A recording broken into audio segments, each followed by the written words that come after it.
동생들 안녕, 영규형이야. 유튜브 버전 한국사 10미닛 50분 강의를 10분 안에 복습하는 특강 한번 시작해 보려고 2023년 대비 미완성 노트 기준으로 한번 할 건데, 이번에 새롭게 만든 슬로건, 이거 어때? 매일 조금씩 될 때까지 만드는 동행 한국사. 매일 공부해야 될 거 아니야. 계속 조금씩 공부해야 될 거 아니야. 근데 결국엔 되게 만들어야 될 거 아니야. 그래서 준비한 거야. 50분의 강의 혼자 공부하는 거 너무 힘들잖아. 그래서 10분의 요약 정리하는 한국사 10미닛. 너무 기대되지? 자, 구체적으로 어떻게 진행할지 얘기해 줄게. 한국사 10미닛 50분 강의 있잖아. 자, 10분 안에 요약 정리하는 것이기 때문에 내가 그 수업 때의 이해를 돕는 자세한 설명은 하지 않겠고, 객관적인 그런 사실만 얘기할 거야. 그리고 2023년 대비 미완성 노트 기준으로 진행하는데, 요게 2022년 대비 미완성 노트 갖고 있는 학생들 있잖아. 새롭게 2023년 대비 교재로 구입하는 것도 괜찮아. 왜냐면 새롭게 보완된, 개정된 내용이 많이 있으니까. 그런데 혹시 2022년에도 정말 미완성 노트로 열심히 공부한 학생이라 한다면, 새롭게 보완되는, 개정되는 이 내용들을 이 유튜브 한국사 10미닛을 통해서 추가적인 내용들을 본인 스스로 업그레이드하면 좋을 것 같아. 알겠지? 자, 그리고 베이직 디테일, 요거를 정규 수업 때는 좀 나눠서 진행할 텐데, 이 수업 때는 10분 안에 다 진행하는 방향으로 할게. 자, 그리고 복습한 다음에 댓글로 후기 남기는 것을 조금 권장을 할게. 삼국의 항쟁 파트, 동시대 파악이 잘 되었습니다. 이렇게 남기면 참 좋을 것 같아. 이렇게 하려는 이유는 뭐냐면, 공부하는 흔적을 좀 남겨보라고. 그래서 루틴을 만들어 보라고. 내가 이렇게 공부하고 있다는 것을 스스로 확인해 보는 거야. 알겠지? 그리고 나도 보면서 피드백을 할 수 있잖아. 자, 한국사 10미닛 어떻게 진행하는지 알겠지? 자, 본격적으로 한번 시작해 보자고. 자, 쭉 보면 우리 첫 시간에는 이렇게 지도부터 확인을 하잖아. 그치? 한국사에서 꼭 알아둬야 될 지도잖아. 지도에서 지명, 특히 강 이름 꼭 기억해야 되겠지? 그래서 요 한반도와 요 만주를 가르는 강, 압록강과 두만강 기억할 수 있어야겠고, 그리고 북한 쪽의 강은 평양을 관통하는 요 대동강과, 그 다음에 자, 요 대동강, 압록강 사이에 있는 요 청천강, 그치? 기억해야겠지? 자, 그 다음에 개성을 관통하는 강은 예성강이잖아. 그치? 그리고 서울의 한강 알고 있지? 그리고 충청도와 전라도를 가르는 강 금강이 있고, 그 다음에 낙동강 있지? 경상도에. 자, 그런데 여기 상류와 하류 개념 구별해야 되잖아. 그치? 상류는 강이 시작되는 곳이고, 그치? 하류는 강이 빠지는 곳이야. 상류와 하류. 그치? 그러면 한강 하류를 차지했을 때 중국과 직교역이 가능하다 볼 수 있겠지? 자, 하나 더 연습해볼까? 공주에서 부여로 바로 백제수도가 옮겼어. 그러면 금강 상류로 간 거야? 하류로 간 거야? 하류로 빠진 거지? 금강 하류로 수도가 옮겨졌다라고 이해할 수 있겠지. 자, 그리고 중국에는 양쯔강 요 하류 이 지역이, 자, 신라인들이 당시 중국 당과 교역을 많이 했던 장소니까 좀 기억해 줘야겠고, 중국 땅 만주도 있지만 요 연해주도 좀 기억하자. 이 연해주는 러시아 땅이지. 자, 그 다음에 요서가 있고 요동이 있고 합쳐서 뭐라고 하지? 요령이라고 하지. 자, 그리고 이 요동은 랴우둥이라고 하는데, 이 랴우둥이 굉장히 중요하지. 이 랴우둥 끝에 뭐가 있어? 리순 과목이지? 리순 과목. 이 리순 과목에서 안중근 의사가, 자, 이곳에서 순국하게 되었지. 2022년 지방직 최고난도 문제였잖아. 자, 그렇게 했고, 그 다음에 진도, 완도, 거문도 이 섬은 좀 알아둬야겠지. 그 다음에 제주도도 알고 있을 거야. 그 다음에 경상도 쪽에서는 부산의 전령도, 영도라고도 하지. 그 다음에 거제도도 기억할 필요가 있겠고, 그 다음에 여기는 아주 중요한 섬 하나가 빠졌네. 이 섬 뭐야? 바로 강화도가 되겠지. 강화도가 우리 역사에서 아주 중요하지. 이렇게 했었고, 자, 그 다음에 뭐 동해안 일대에 울릉도와 독도 모르면 우리나라 사람이 아니지. 이렇게 확인하면 되겠다. 자, 그 다음에 역사의 바르니에 이 내용은 사실 요즘은 잘 출제되지 않는데 그래도 2, 3년마다 한 번씩 나오는데 그렇게 어렵게 나오진 않아. 내용, 역사를 사실로서만 바라볼 것인가 기록으로 바라볼 것인가. 객관적 사실을 다 나열하는 게 사실로서의 역사.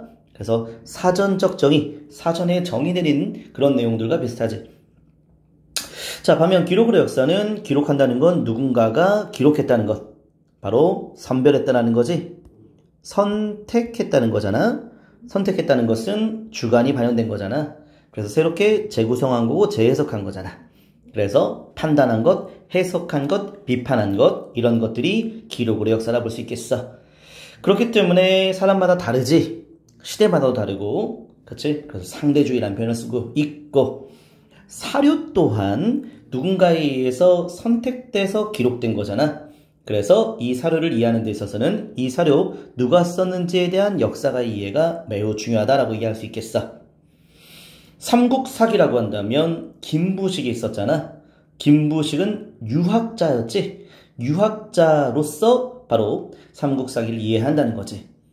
유학자 김부식이 있었으니까 삼국사기는 유교사관이 반영되었겠다라는 것을 염두에 두고 학습해야 한다는 거지. 이해됐지? 자, 그리고 사실로서에서 강조했던 사람은 랑케, 기록으로 역사를 강조했던 사람은 크로체와 카 같은 인물이 있었어. 자, 그리고 밑에 보면 자, 고대의 불교, 현세 구복적 성격을 띠고 호국적 성향을 보이는 게 우리나라의 고대 불교의 특징이라는 거야. 현세 구복, 복을 기원한다는 얘기고 호국, 국가를 위한 역할을 많이 한다는 얘기지. 그리고 조선의 농촌은 어떤 성격을 띠어? 두레개와 같은 공동체의 모습이 많다라는 것을 얘기할 수 있겠어. 자, 이러한 모습들은 우리나라의 특수한 모습으로 볼 수 있겠지. 그래서 한국사의 특수성을 얘기하는 데 있어서 대표적인 사례가 되겠어. 알겠지? 자, 그러면 다음 내용 구석기와 신석기 살펴보도록 하자. 구석기 때에는 아주 추운 겨울철이 계속 이어지고 있지. 빙하기라고 하잖아. 농사 안 되지. 대신 사냥 어루 채집 이런 활동을 많이 하면서 경제활동을 했다 볼 수 있는데 맘보스를 잡기 위해서 바로 돌가돌을 떼는 뗀석기를 활용했다는 것이고 이 뗀석기는 끝에 개와 끼 그리고 요라는 말이 들어가 있다라고 보면 되겠지. 그래서 우리 어떻게 암기했지? 개새끼지요 이렇게 기억하면 되겠지. 뗀석기 모르면 개새끼지요. 자, 그런데 전기 때에는 단순한 도구, 집게, 주먹도끼 같은 것이 있었는데 중기 때에는 좀 긁게 밀게 자르게 같은 조리용 도구가 나오게 되지. 그래서 좀 크기도 많이 작아졌지. 그치? 자, 그래서 돌가돌을 떼낸 그 부분 격지라고 하는데, 그치? 이 격지로 만드는 게 중기 때 많이 나온다 알아볼 수 있겠고, 후기 때에는 자, 쓴배 찌르개, 자루가 달린 찌르개가 나오고, 흑요석, 요게 좀 이렇게 내용이 아주 깊지. 흑요석. 자, 굉장히 날카로운 흑요석은 당시 구석기 후기 때라 볼 수 있겠지. 구석기 후기 때에 자, 바로 이 흑요석을 통하여서 구석기인들의 교류의 흔적을 확인할 수 있겠는데 이 흑요석은 구석기만이 아니라 신석기 때도 볼 수 있다는 거. 이게 아주 중요한 특징이지. 신석기 때도 흑요석을 확인할 수 있다. 자, 그리고 무리지어 다녔고 이동하며 살았고 평등한 사회 공동체. 어디서 살았지? 자, 따로 제대로 된 집을 만든 것이 아니라 바람을 피하기 위한 동굴, 그리고 바람을 막았던 막집, 그리고 바위 그늘에서 살았다라는 거지. 당시에는 움집이 없다라는 것 꼭 기억해줘야겠고. 자, 먹을 게 많이 없기 때문에 아직은 평등한 사회 공동체라는 것, 그리고 동굴 고래, 자, 물고기 조각 이런 것들을 많이 만들었는데 자, 이런 것들은 풍요를 기원하는 걸로 볼 수가 있겠다. 알겠지? 자, 이제 신석기가 보도록 하자. 신석기와 구석기 사이에는 중석기가 있는데 중석기 때에는 작은 동물들이 많아졌어. 날씨가 따뜻해지면서 그 작은 동물을 잡기 위한 작은 석기, 잔석기가 나왔고 그 작은 석기를 동물의 뼈라던가 나무 같은 걸로 연결하는 이음 도구가 제작되기도 했었지. 활, 창, 작살 같은 것이 되겠다. 자, 이제 신석기 가볼게. 신석기 때는 기원전 BC 8000년 전부터가 되는데 날씨가 좀 많이 따뜻해졌어. 그렇지? 날씨가 따뜻해져서 이제부터는 이제 본격적으로 농경을 하게 되는데 이건 신석기 때 혁명적 변화라 볼 수 있겠어. 농경과 더불어서 목축도 같이 나오게 되었지. 근데 오해하지 말 것, 이 농경에 쌀은 아직 없다라는 거야. 쌀은 아직 없다라는 거. 조, 피, 수수, 도토리 같은 탄화된 특히 좁쌀이라는 표현은 조를 말하는 거야. 자, 조, 피, 수수, 도토리 이런 것들은 잡곡류라 얘기할 수 있겠지? 잡곡류. 그래서 아직은 쌀, 콩, 보리 이런 것들은 없다라는 걸 꼭 기억해 줘야 되겠고. 자, 그리고 말이야. 자, 신석기 때의 도구, 이 도구가 시험 문제 제일 많이 나와. 이 도구가 제일 중요하지. 그렇지? 자, 먼저 톡이 뭔가를 담아야 될 거 아니야? 그래서 당시에는 자, 자세히 보면은 무늬가 있다 없다? 무늬가 있다 없다? 없다. 이른 민무늬 톡이. 자, 근데 이른 민무늬 톡이 말고는 다 무늬가 있어. 그래서 무늬를 덧붙였다 해서 덧무늬 톡이. 그 다음에 무늬를 눌러 찍었다 해서 눌러 찍기 무늬 톡이. 그 다음에 제일 시험 문제 많이 나오는 요 빗살 무늬가 나오게 되지. 이 빗살 무늬는 처음에는 뾰족한 모습이었다가 나중에는 평평한 평정의 모습으로 바뀌었다는 것. 사람들이 강가 바닷가에 많이 거주했다가 이제는 구릉지대로 점차 옮겨지고 있는 내용을 확인할 수 있어.